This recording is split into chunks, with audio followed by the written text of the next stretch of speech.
HW Media.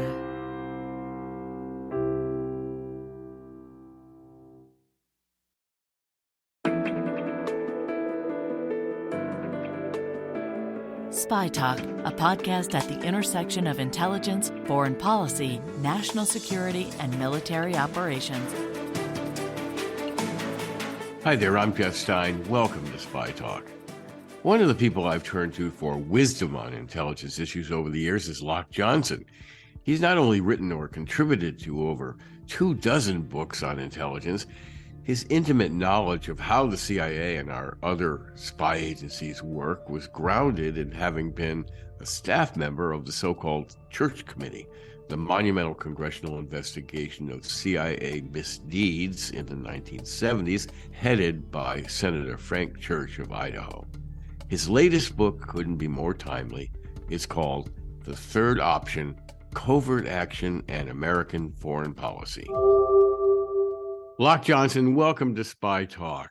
Now, there's a lot going on in the intelligence world, and if there's anyone equipped to address all facets of it, it's you. Having written over 24 books on intelligence, you're a highly esteemed authority on intelligence operations. But I want to zero in right now on your latest book, The Third Option: Covert Action and American Foreign Policy. Now, when we speak about covert action, I think a lot of people think of, gunplay and back alleys, running across roofs and so on, car chases, motorcycle chases, and so on. But let's talk about what covert action really is. How do you define it? Well, Jeff, let me say, first of all, I consider it a huge honor to be on this program, and I thank you for the invitation. And you're also very kind for bringing up my latest book, The Third Option. Covert action does have a bit of motorcycle chasing occasionally and other daring feats of spydom, but most of the time it's fairly mundane. I like to think of covert action as the hidden side of American foreign policy, and I tend to think of it in terms of 4 packages of activities. First of all, there's propaganda, or as the CIA likes to put it in a gentler euphemism, perception enhancement of our friends and neighbors around the world. So we'd like them to think kindly of the United States and see us in a positive view. So what we do is through a lot of different channels, attempt to get the American point of view across. Now, we do this in an honest way in 98% of the times. In times of war, or in Ukraine right now, I'm sure we're involved, we might use deception operations, as one does in a battlefield situation, even the intelligence agencies. But most of what we do around the world is simply reiterating White House speeches and press releases and State Department activities and so on. We try, like the British broadcasting company, BBC, to get the truth out there, because there are a lot of people in the world who are behind what we used to call iron curtains, who don't have access to honest information, and we try to let them know what the United States is all about. So, but if I may interrupt here, yes, please. In general, covert action refers to the clandestine or secret manipulation of factors in a target nation, and that could be a friendly nation as well. We might want to influence events secretly in a target nation, right? Well, that's true. One of my friends had a wonderful way of putting it. He said it's a way of nudging history in a direction favorable to the United States. And one way we do that is by trying to, quote, educate, unquote, people around the world about why America stands for what it does. So that's why I brought up propaganda first. It's a rather harsh term, I suppose, but it's a way of getting information out. One of the ways we do that is secretly hiring media assets around the world. So let's say, just to pick out a name, I'll make up one, Hans Schnickelgruber in Munich, who's a well-known journalist there and very popular. If the CIA could recruit him secretly to write an op-ed every now and then in his German newspaper column, that would have a lot more validity and credibility than a White House press release. So we do that around the world. It does raise a moral issue. Certainly, from my point of view, I could see that doing that against the Russians and the Chinese, because they don't have a free press anyway. But when it comes to Germany and France and some other countries, one might have some moral reservations about inserting our stories into their newspapers without the public knowing it. But we do it all the time. And of course, other nations who can afford to do the same thing. So in other words, we plant stories, or we get we recruit columnists, media types, and officials to say nice things about us or to explain us better, and it's all secretly done.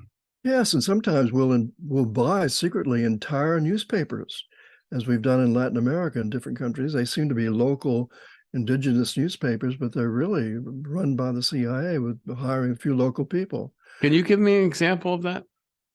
Yes, we'll take when we had a massive covert action operation against Allende of Chile. We bought secretly the major newspaper in El Mercurio. Yeah, and we're running it for several months and putting a lot of anti-Allende columns within that newspaper. More common, though, is hiring the media assets secretly to write columns on our behalf. And, if they're lazy, we'll even write it in perfect German back at CIA headquarters and ship it over to them. They don't have to do anything. Then they can collect their monthly stipend of X number of euros and go on a vacation on the Black Sea if they want. Mm-hmm. Now that's pretty easy, but there's much more harsh versions of covert action as well, which are coups. For example, the most famous example probably of all CIA covert actions was the overthrow of the socialist Mossadegh government in Iran in 1953. There was another coup in Guatemala. These are covert actions as well. Yes. So I mentioned 4 different kinds. Let me get to the second one. This is what I call political covert action. And here we try to make sure that political parties and candidates around the world are elected who are favorable to the United States. And we do that by providing what MI6 in England refers to as King George's cavalry to the rescue. And that's just a term that means cold, hard cash.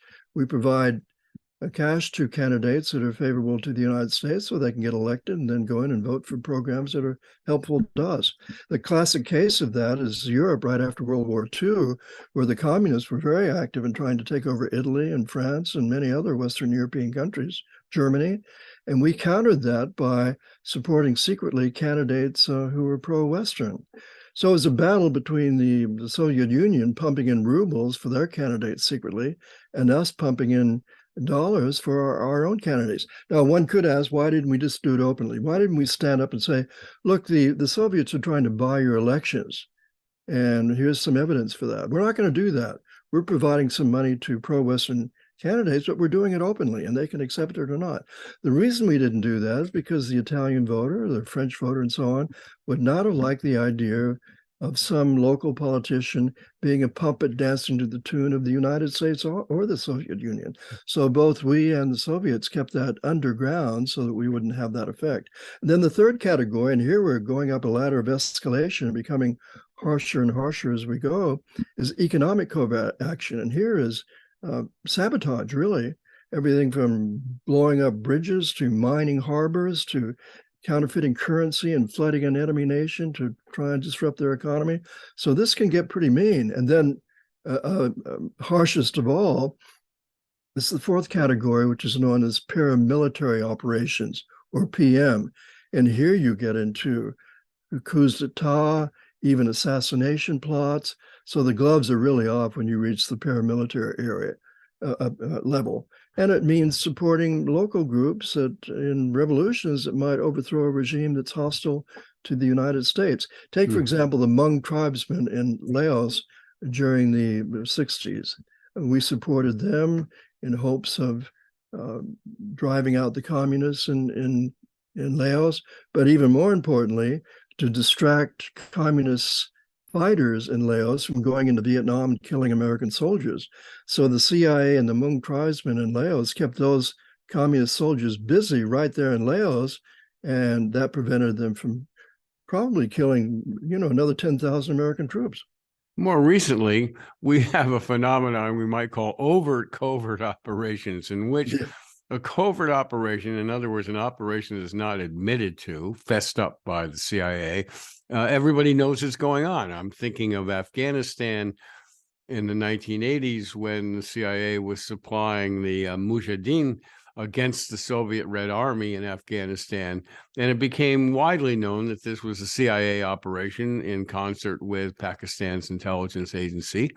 Everybody knew what was going on, but we never admitted it. So we called it, until it was over, until we won, we called it overt covert operation. Yes.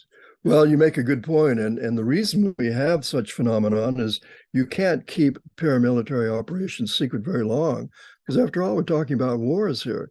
We're talking about bang bang, shooting in the field, and soldiers out there, and helicopters flying around, and maybe even bombers dropping bombs.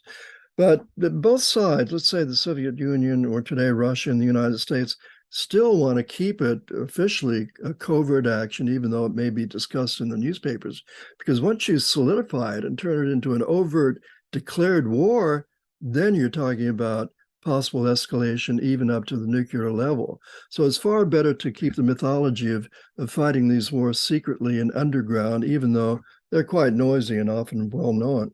But I would point out that the vast majority of our covert actions do remain covert, particularly the ones I mentioned earlier, propaganda and political and economic. Can you think of any that are ongoing now, or you suspect that are ongoing now? Well, I can only speculate about that. This is very highly classified. In fact, as a researcher, it's rather frustrating to study the subject because it's very difficult to find out information. I rely mainly on interviews with people in the know who are on the inside, but also reading all the archives that I can get my hands on. And there have been a lot of government investigations like the Church Committee and others that have produced a lot of information about this subject. But speculating, one can imagine that we're going full bore when it comes to helping the Ukrainian troops fight the Russians in the war that's going on there right now. And one of the forms of covert action, just one of the prongs of covert action, would be helping get a message out or plant articles about Russian cruelties in Ukraine or Ukrainian victories. I think the Ukrainians seem to be very good at this, and I have no doubt that we're helping them get their message out. And that's a form of covert action. You're right. And I have no doubt, too. And that's another example of what I mentioned earlier. This is honest stuff. This is what the Russians are really doing. And we're telling the world about their brutality. The best kind of propaganda is stuff that's actually true. Yes, right. And I'm kind of proud of our propaganda in a way. It may sound like an oxymoron to be proud of propaganda because it's got a negative connotation. But I'm proud in the sense that even though we're using these hidden channels, we do it in an honest manner. This is truthful information. Mm-hmm. And so going back to where you started with this explanation, it would be nudging columnists, media assets, and so on, secret media assets of the CIA in France or Argentina or wherever in the world to write positive articles about the Ukrainian struggle against the Russians. Indeed, indeed. And maybe add a little spin maybe to it. Well, maybe spinning it to talk about the importance of democracy, and if you want to call that a spin. But if you want to call spin lying about this and making up things, I don't think that's going on. We don't need to do that. The truth is brutal enough. We just have to make the truth known. Now, of course, not all these covert actions end well. I'm thinking, of course, again, going back to Iran, 1953, and down the road, we end up with the mullahs and, an Islamic State taking over. Although I must say, I had a lunchtime conversation with a quite droll ex-CIA official back in the 1980s, in which I was complaining about, look what we accomplished in Iran. We propped up and put into power the Shah of Iran, who was notoriously corrupt and so on, and agitated the religious elements in the country. And we ended up with a radical Islamic regime. And he dabbed a napkin on his lips and he said, well, we got 25 years out of the Shah. That wasn't too bad. Yeah. I remember talking to Bill Colby about that, a friend of mine who was director of the CIA, and a very good one, I think. And he said, look, we got 25 years of fairly cheap gasoline coming our way from Iran, so it was worth it. And I can see that point. And, Jeff, it raises the question of predicting what the repercussions are going to be of any covert action. And that's a very difficult art form. We need to spend more time trying to fathom what might happen if things go wrong. We don't give that enough attention. But, it's a little unreasonable to have a covert action in 1953, which seems to be fairly successful until 1970s, and then suddenly it falls apart, and to say that that was a whole failure. Who could have predicted in 1953 that the Shah would go on to be quite unpopular? And shame on the Shah for not spreading a lot of the oil wealth of his country around to help the people of his own country. So he developed his own animosity, I think, among his own people because of mistakes that he made. And shame on us for not leaning on him more to be more humanitarian. Now, he did do some things. He had a more enlightened view on the role of women in society than many people do in that country. And he did reform the education system to some degree, but he aggrandized a lot of wealth and lived in palaces of sort of isolated from the people and really invited his own downfall. Hmm. Now, another arm of covert action, of course, like you talked about, is paramilitary operations, and we were very unsuccessful in paramilitary operations against the Soviet Union in the years following World War II. Our agent nets were rolled up. We used a lot of Eastern Europeans for this duty, slipping them into the Soviet Union for sabotage and spying and so on. Can you imagine us carrying out covert action of that sort against Russia today? I think it'd be very hard. The Russians are quite expert at counterintelligence. We're pretty good too. Both sides have mistakes. Both sides suffer having moles from one another's services within their own government. But generally, we're both very sophisticated at finding out whether or not someone's trying to infiltrate the country. So it'd be very hard, I think, although you can be sure that we're doing our best to recruit people in Ukraine who are pro-Russian to actually come our side and work for us. And so that will continue to go on. There are always going to be people who are willing to commit treason, and the goal of counterintelligence from the American point of view is to find those people who are willing, because we want information about Russia and what they're up to. And if we can find someone willing to give us that information, then fine. It's going to cost us some money, but it might be money well spent. And of course, the Russians view it in the same way. They're trying to find weaknesses in our society. And the German intelligence service had a long and sordid history of being penetrated by the Soviets and now the Russians. And most recently, actually, a Russian mole was discovered at that's right. in the senior ranks of German intelligence. Yes. It's not a new phenomenon over there. They've had a sordid history. And as you know, we helped them set up the BND, their intelligence service. And the reason we did is because the Germans knew so much about the Soviets, having fought them in World War II. So we recruited a lot of those Nazi soldiers who had been intelligence officers to work with the CIA and this new BND organization that we helped create in Germany. But unfortunately, their loyalties sometimes were with the Russians and not so much with us. But generally, I don't want to denigrate the German intelligence service. They've done some very good things too, and they've been a good partner of ours. But like any intelligence service, they're vulnerable to being infiltrated. Sure. Do you have a sense, of course, in your portfolio is extensive experience on the oversight end of intelligence on Capitol Hill?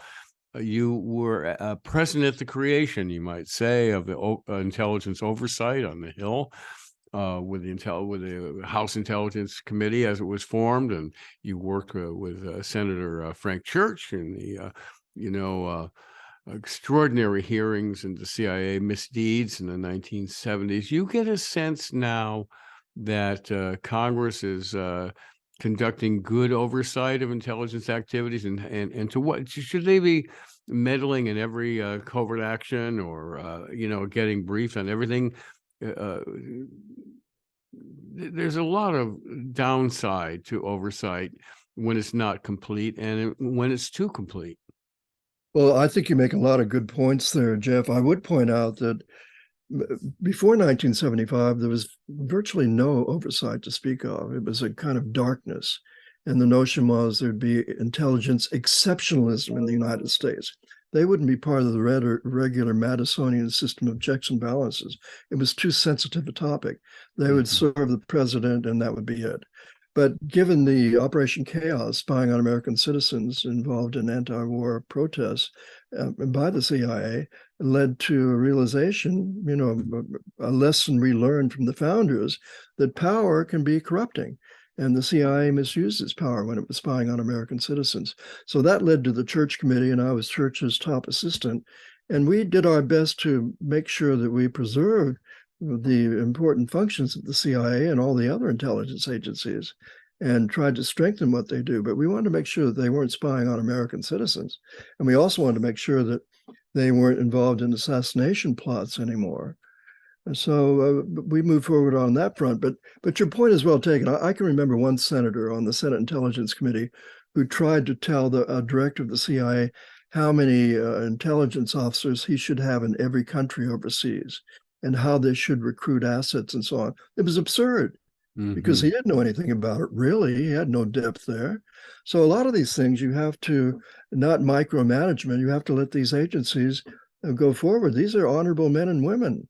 And we don't know yet how things are going to turn out with extremists and the Republican Party polarizing politics across the board. I have to interrupt here for just a second and say we have to pay the bills with a short commercial break. Everybody sit tight. We'll be back in a minute.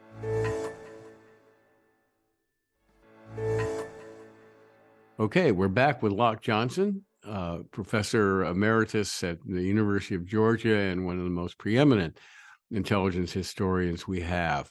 We're talking about oversight now.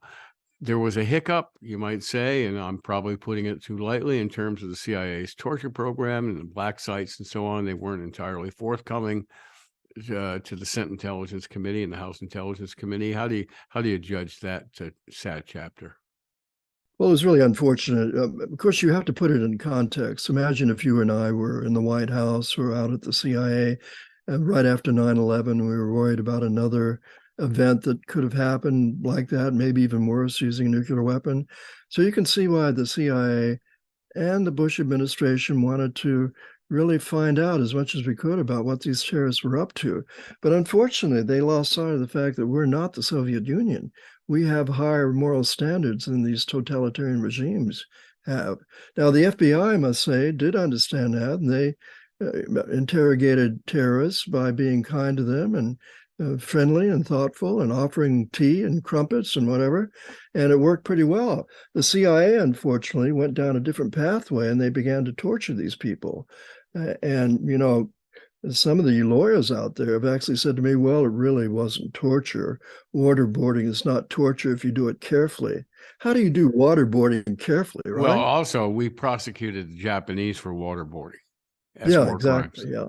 Believe it or not, one guy said to me, you know, there's a lot of talk about this one terrorist who we waterboarded 383 times. It wasn't 383 times waterboarding. It was 383 drops of water that we dropped on him. I mean, are you kidding?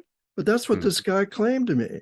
So there's a lot of mythology about that. And, you know, evidence was destroyed. The director of operations out there destroyed the videotapes of some of the torture activities, which is against the law. You're supposed to preserve these government documents. So a lot of things went on that were unfortunate.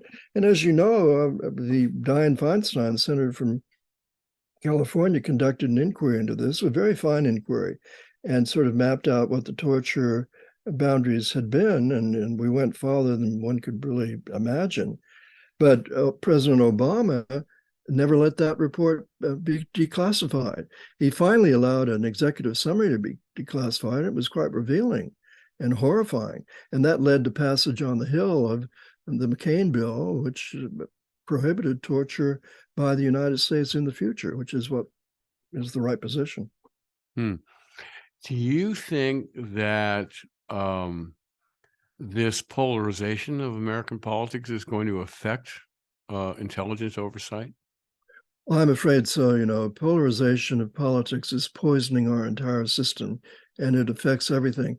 I can remember back before 1995, and I was actually working on the Hill at the time, and also in the White House. I was on the Aspen Brown Intelligence Commission, and intelligence was considered above politics. And you'd find Republicans and Democrats uniformly voting together on intelligence topics on the Senate and House Intelligence Committees. But I blame Newt Gingrich of Georgia for polarizing this country. He took a take no hostages approach to American politics, and it became very shrill and harsh and rhetorical. And we're still living in that phase. I've written various op-eds recently in the New York Times, covered a letter that I and a few others sent to Jim Jordan, the new chair of the subcommittee in the House of Representatives, looking into various topics, one of them being whether or not the FBI is misusing its power against Republicans. And our letter basically said, look, Church Committee like or investigations are very valuable. Accountabilities are valuable. And as Harry Truman once put it, you need to clean house every now and then, go in there with a broom and sweep things out and see what's going on. But I was afraid that Jim Jordan, and this is the essence of what we said in our letter to the New York Times, published a few days ago, Jim Jordan seems to be more interested in politics and trying to score points against the Biden administration than he does in an objective fact-finding inquiry. So yes, I'm very troubled by polarization. There's so many problems, Jeff, that we have in this country that we have to overcome, or we're going to lose our democracy. Gerrymandering, corporate spending in politics, voting prohibitions, voting intimidation. There's a whole list of things that are threatening our democracy, and polarization is among them. What do you think about this deep state idea? This is a concept that Jim Jordan and company are pursuing, that they have not dropped, just like they think the elections were stolen in 2020. They're convinced that there's a deep state that is secretly controlling activities in the United States. Now, I have to say, I'm going to volunteer here, maybe go out on a limb. There is a deep state of a sort, and we also call it the establishment. We call it, it's kind of the permanent government. The people who, just like people work for the Commerce Department for 25 years, people work for the CIA for 25 years, and they're there. Or as General Hayden, the former CIA director, said to me, administrations come and go, and we're there. Yes.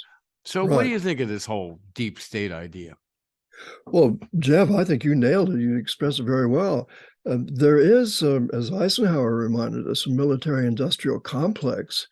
There is a relationship between the Pentagon and armed services committees on Capitol Hill and corporations that manufacture weapons, and that has been a problem.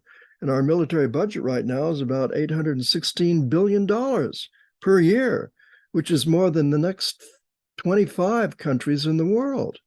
So we do have this kind of bureaucratic apparatus, but by and large, the CIA and the other intelligence agencies, and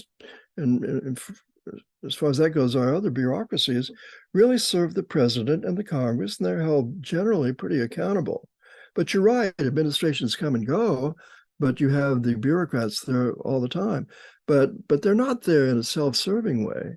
They're there to serve the American people, and most of them do a good job. When I was in the government on Capitol Hill involved in oversight, I was so deeply impressed by the skill and dedication and long hours that intelligence officers put in. And not only them, but State Department people and, throughout the government. So I think the notion of a pernicious deep state working for only its own agenda and harming the rest of us is false. And yet we go back to the disaster of saying Iraq had WMD, that Saddam Hussein had nuclear weapons and so on. The CIA director at the time famously said it was a slam dunk, the intelligence. I've examined that intelligence and that whole process of coming to the conclusion there was WMD. It was, let's say, flawed at the very best, and that's being kind. How do things like that happen? I mean, that's not just serving the public interest and selfless bureaucrats. Those are people who cave to the political ambitions and objectives of the Bush administration to invade Iraq. They were going to do it, and they wanted the intelligence to fit. Well, I think there's a lot of that, Jeff, but let's also be fair and think about the environment at the time. And you had experts about Iraq at the various universities, the top universities in the country, who were also worried that there might be WMDs there. And where we failed is by not sending in more groups to investigate what was going on. Remember, the Germans and the French said, we're not going to help you invade Iraq because we want more UN inspections. And we want to go in there again and take a close look. And instead, we rushed to judgment, and the Bush people wanted to go in. And I think in part because the neoconservatives wanted to make sure that Iraq was brought to its knees so it wouldn't send missiles flying toward Israel. And I think Bush, too, felt a bit of revenge against Saddam because Saddam had planned to assassinate his father and his mother when they visited Kuwait. So there are a lot of complex things going on. But one of the big culprits here, and I'll be brief about this, I think is CIA Director George Tenet. He should have absolutely insisted that the President of the United States and his other top advisors listen to the Energy Intelligence Unit, to the Air Force Intelligence Unit, and to a couple of others that were dissenters about this notion of WMDs in Iraq. And, one of our major sources of information was a German asset who turned out to be a liar. I wanted to bring up, and not to belabor the point, this Curveball, he was codenamed Curveball. Yeah, exactly. And what struck me in my own investigation of how that intelligence was handled is the CIA didn't take steps to verify that information or corroborate the information that a news organization would take. We say we got to have two sources. At least we used to say that, and I think that's still true in the major media print organizations. You got to have somebody else to confirm that or corroborate that information. They didn't even take basic steps to corroborate. They never interviewed this guy. No, you're absolutely right. It was a debacle, which is going to haunt U.S. foreign policy forever. I think so, although let's hope we've learned a lesson from that. I don't think we're going to take any foreign intelligence liaison at their word anymore. We're going to want to interrogate these people ourselves. You think so? Are you confident I think so, about that? Yeah. I think we've learned about Curveball. We're not going to fall for that again. What makes you say? I have to ask you. Yeah. In fact, it's a question that reporters ask. How do you know that? Well, imagine if you're burned. Do you really want to be burned again? I think this is a lesson that was embedded in that whole case. But there were other things that went wrong, too. I mean, the Bush administration put in the State of the Union address that Saddam had yellow cake uranium that he was using to build atomic bombs. And George Tenet and the CIA had told him, that is flat wrong. It's not true. And the Bush administration knew that, but they put it in the State of the Union address anyway. So your earlier statement that the Bush administration was so intent on invasion that they were willing to twist the intelligence any way they wanted. But here's what Tenet should have done. He should have stood up and said, you're going to listen to these dissenting points of view in the intelligence community before you make that decision. And furthermore, we're going to have a national intelligence estimate on Iraq. You haven't ordered one. You should have before you launched an invasion there. But since you haven't ordered one, we're going to have one ourselves and show you what the truth is about that case. But the CIA never did that. Yeah, it's worrisome because now we're facing, we're hearing pretty strident voices pushing us toward a conflict with China, and in China there are strident voices, nationalist voices pushing China toward a conflict with the United States, and this is where the role of intelligence becomes critically important. Yes, in keeping everybody calm and wedded to the facts. Well, you're right, because, we've had a tendency over the years, going back to the 50s, to be like an elephant scared by every mouse that might wander by. And it's been good politics to engage in these scare tactics. Look what it did for Joe McCarthy. It made him a national celebrity, at least for a while. So we have to be cautious and guarded against these people who are trying to scare us into military operations, as the second Bush administration did against Saddam Hussein. We should have asked for greater evidence, as the Germans and the French did. That's why they refused to go in. Well, we're going to hope for the best and prepare for the worst. And we are now in a titanic struggle with Russia. Whether people see it that way or not, I think it's an absolute fact that this war has become a struggle, an existential struggle for Vladimir Putin. At least he sees it that way. And we don't know how this is going to turn out. And now we have these, new conflicts with China, or increasing conflicts with China, and there's no resolution of that in sight. So we live in fraught times, the most dangerous times I can remember since the 1950s, when the U.S. and the Soviet Union were waving missiles at each other. There was the Berlin conflict and so on. So it's a very dangerous time. So we can only, I hope that your optimism about intelligence reforms is true. Well, Jeff, we had talked a little bit about Ukraine, and it's such an important issue right now. And I think we would be negligent if we ended this conversation without discussing how, at least one imagines, U.S. intelligence has helped that war a great deal. Imagine the pinpoint precision bombing that's been going on the Ukraine side against the Russians. That doesn't happen by magic. That happens by providing U.S. Satellite and airplane reconnaissance of where the Russians are. So American intelligence, I would imagine, I don't have any inside information about this, but it's just logical, is playing an important role behind the scenes in making the battlefield much more transparent for the Ukrainians and therefore adding to their successes. I think you're absolutely right. I don't think there's any doubt about that. This is the most valuable thing we're supplying besides weapons is the intelligence and communication ability, allowing these units to communicate with each other and so on. If you go back to the wars we've had against Iraq, one of the reasons we demolished them in 2 wars is because we had almost perfect battlefield transparency, and they were clueless as to what was going on. Now, that's not the kind of war you want to get involved in, where you don't know what the enemy's doing and they know completely what you're doing. What also strikes me is how we've used intelligence publicly, and I think we've never seen this before that I can remember offhand, where we went public with our intelligence on Russian intentions last February, a year ago. We said they're going to invade and they're going to do these false flag incidents and so on. I don't remember us using intelligence in that public way.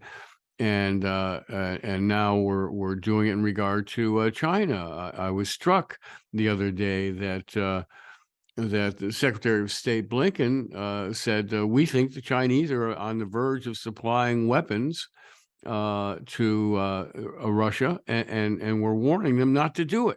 Yeah, Now, exactly. how do we learn that they're about to supply weapons? Because we have spies and we have intercepts.